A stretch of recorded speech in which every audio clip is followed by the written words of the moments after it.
Hello and welcome back. This is Sherry with Full Armor of God. And the reason why I wanted to come on here real quick is I wanted to show you how I get messages from the Holy Spirit. And a lot of times I'll just text them to myself because I'm either too tired or I'm getting ready to do something or I'm getting ready to go to bed or whatever. But I'll just text them to myself. And if you notice, I have a message from Friday, April 14th at 1:17 p.m. that says Dominion Systems at 1:17 p.m. So I decided to look up 117, and here's what I came up with. It was the story of David and Goliath. And I'll play that for you. Chapter 17. Goliath challenges the Israelites. The Philistines now mustered their army for battle and camped between Soko in Judah and Azekah at Ephes-dammim. Saul countered by gathering his Israelite troops near the valley of Elah. So the Philistines and Israelites faced each other on opposite hills, with the valley between them. Then Goliath, a Philistine champion from Gath, came out of the Philistine ranks to face the forces of Israel. He was over 9 feet tall. He wore a bronze helmet, and his bronze coat of mail weighed 125 pounds. He also wore bronze leg armor, and he carried a bronze javelin on his shoulder. The shaft of his spear was as heavy and thick as a weaver's beam, tipped with an iron spearhead that weighed 15 pounds. His armor-bearer walked ahead of him, carrying a shield. Goliath stood and shouted a taunt across to the Israelites. "Why are you all coming out to fight?" he called. "I am the Philistine champion, but you are only the servants of Saul. Choose one man to come down here and fight me. If he kills me, then we will be your slaves. But if I kill him, you will be our slaves. I defy the armies of Israel today. Send me a man who will fight me." When Saul and the Israelites heard this, they were terrified and deeply shaken.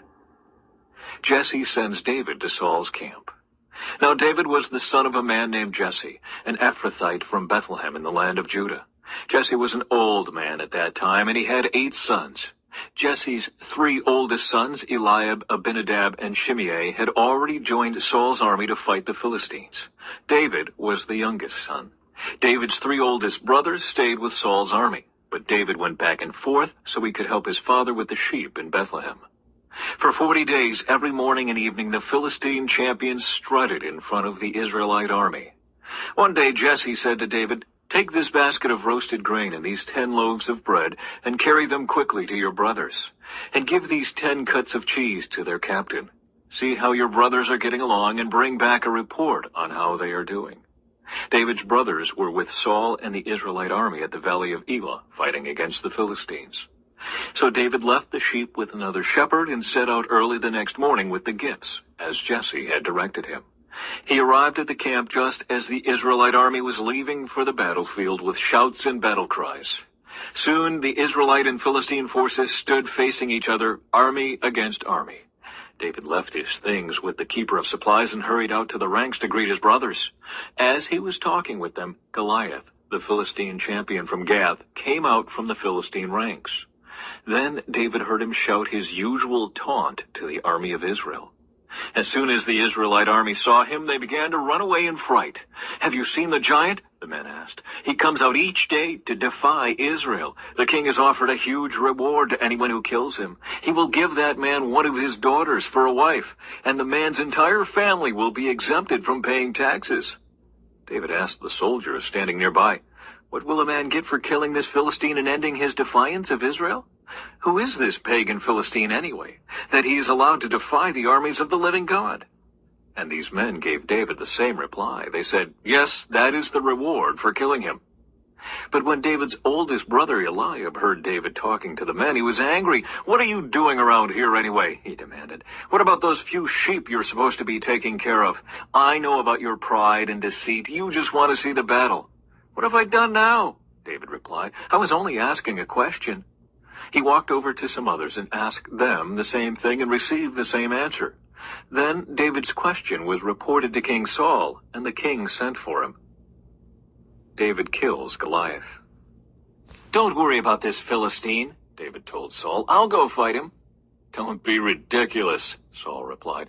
"There's no way you can fight this Philistine and possibly win. You're only a boy, and he's been a man of war since his youth." But David persisted. "I have been taking care of my father's sheep and goats," he said. "When a lion or a bear comes to steal a lamb from the flock, I go after it with a club and rescue the lamb from its mouth. If the animal turns on me, I catch it by the jaw and club it to death. I have done this to both lions and bears, and I'll do it to this pagan Philistine too, for he has defied the armies of the living God. The Lord who rescued me from the claws of the lion and the bear will rescue me from this Philistine." Saul finally consented. "All right, go ahead," he said, "and may the Lord be with you." Then Saul gave David his own armor, a bronze helmet and a coat of mail.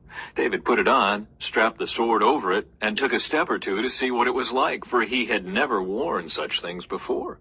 "I can't go in these," he protested to Saul. "I'm not used to them." So David took them off again. He picked up 5 smooth stones from a stream and put them into his shepherd's bag.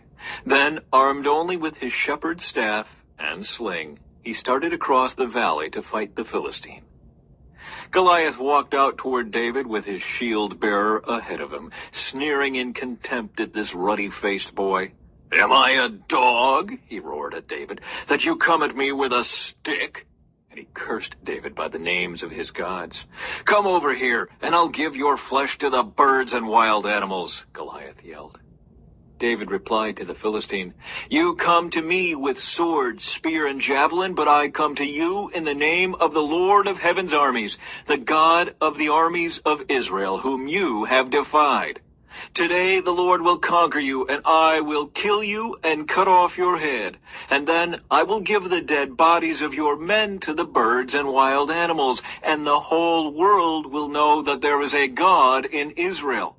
And everyone assembled here will know that the Lord rescues his people, but not with sword and spear. This is the Lord's battle, and he will give you to us."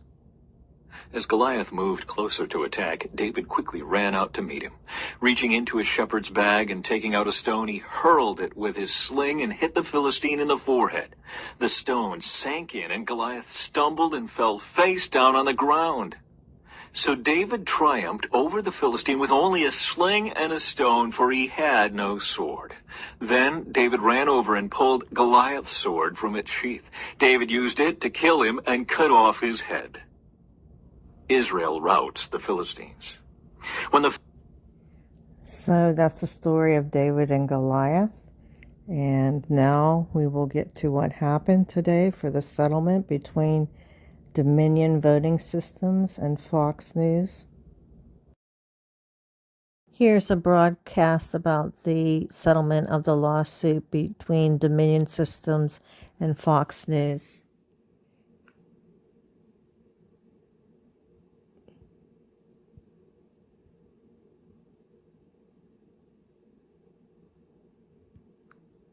The defamation case between Dominion Voting Systems and Fox News has been resolved. It comes just hours after the jury was seated for the trial. Dominion was suing Fox for more than $1.5 billion, claiming the news network knowingly aired false information about its machines in the 2020 election. ABC News reports a $787 million settlement has been reached.